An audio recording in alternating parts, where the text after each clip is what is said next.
প্রথম প্রশ্ন করার সঙ্গে সঙ্গে উত্তর দিয়ে দিল, কে মুরব্বী? এ যুবকটা কে?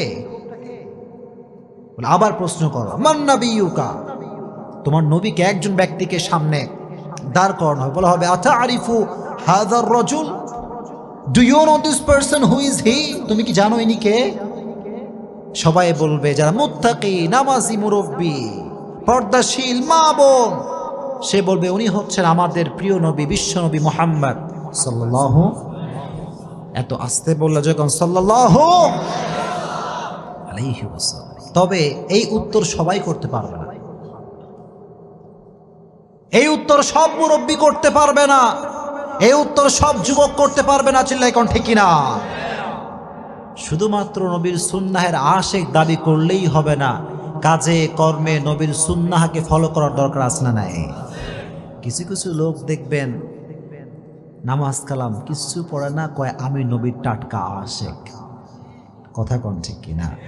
আমি বলবো যে ব্যক্তি 5 ওয়াক্ত নামাজ না পড়ে বলবে আমি নবীর আশিক, আমি বলবো তোমার মতো ভণ্ড বাটপার আল্লাহর জমিনে কেউ নাই। এত আস্তে বললেন, জোরে কোন ঠিক কিনা? আগে নামাজ, তারপরে নবীর আশিক। এখনকার যুব সমাজ দাঁড়িয়ে রাখতে চায় না, আছে না নাই? যুবক কথা কও, আছে না নাই? কিছু কিছু যুবক কয় হুজুর দাড়ি রাখলে মেয়েরা পছন্দ করে না, এরকম যুবক আছে না নাই? কথা বলবেন না, আছে না নাই? আচ্ছা আপনারা আমাকে জবাব দেন তো, আমি যে দাড়ি রাখছি আমারে দেখতে কি আনস্মার্ট লাগে নাকি স্মার্ট লাগে? অনেকে কয় নাই, জোরে কোন, আনস্মার্ট নাকি স্মার্ট? আমি কি খ্যাত নাকি আপডেট? আপডেট। কারণ নবীর সুন্নাহ যে ফলো করে সে কখনো আনস্মার্ট হতে পারে, কারণ আমার নবীর মতো সুন্দর ব্যক্তি পৃথিবীতে দ্বিতীয় কেউ আর হতে পারে। চাঁদের চেয়ে সুন্দর তুমি নবী আমার কামলিহি ওয়ালা, দো জাহানের বাদশাহ তুমি প্যারা নবী সাল্লি আলা, দো জাহানের বাদশাহ তুমি প্যারা নবী সাল্লি আলা, চাঁদের চেয়ে সুন্দর তুমি নবী আমার কামলিহি ওয়ালা। সুবহানাল্লাহ পড়েন।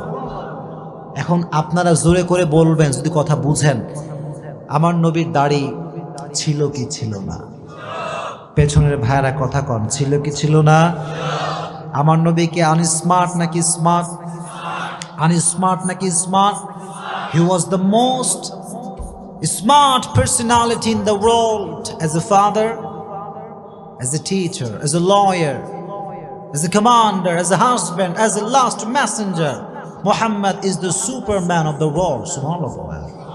বাবা হিসেবে, নেতা হিসেবে, সমাজ সংস্কারক হিসেবে গোটা বিশ্বের জন্য আমার নবীকে সুপারম্যান করে পাঠিয়েছে একজন, তিনি কে?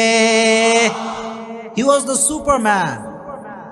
এজন্য যুবক তুমি অলওয়েজ মনে রাখবা, দাড়ি রেখে তোমাকে যদি কোনো মেয়ে পছন্দ না করে, আমি বলবো যুবক ওই মেয়ে তোমার বউ হওয়ার যোগ্যতা রাখে না। দাড়ি রেখে তোমাকে যেই মেয়ে পছন্দ করতে চায় না, আল্লাহর কসম ওই মেয়ে তোমার পরিবারের সদস্য হওয়ার যোগ্যতা রাখে না। 100%। এজন্য সেই মেয়েকে বিয়ে করবা যেই মেয়ে ইসলামকে ভালোবাসে। পারবা তো ইনশাআল্লাহ? যুবকরা জোরে কয় ইনশাআল্লাহ। আর যুবকদেরকে আমি বলি, যুবক দাড়ি রাখবা, একটা উপকার তুমি পাবা, দাড়ি রাখার পরে কে আপন কে পর তুমি একদিনে সব বুঝে যাবে, এটা সত্য কথা। আর দাড়ি রেখে তোমাকে সেই মেয়েই পছন্দ করবে যেই মেয়ে প্রকৃতপক্ষের দিনদার। আর দাড়ি রাখলে তোমার থেকে সেই মেয়ে দূরে যাবে যে ইসলামকে ভালোবাসে না। চিল্লাই কও ঠিক কিনা? যুবকরা সবাই দাড়ি রাখবা তো ইনশাআল্লাহ? রেজ ইউর হ্যান্ড, বলো হুজুর আজ থেকে আমি দাড়ি আর কাটবো না। এই যে হাত সবাই নাড়বেন, দাড়ি আর কাটবো না।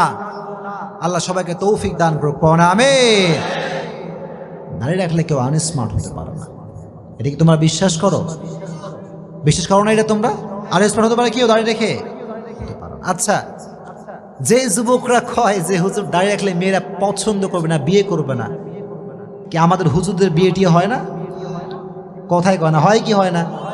খবর নিয়ে দেখো তোমার চাইতে হুজুরের বউ অনেক বেশি সুন্দর। কথা কন ঠিক কিনা? দাড়ি রাখলে সুন্দর মেয়ে দিবে একজন।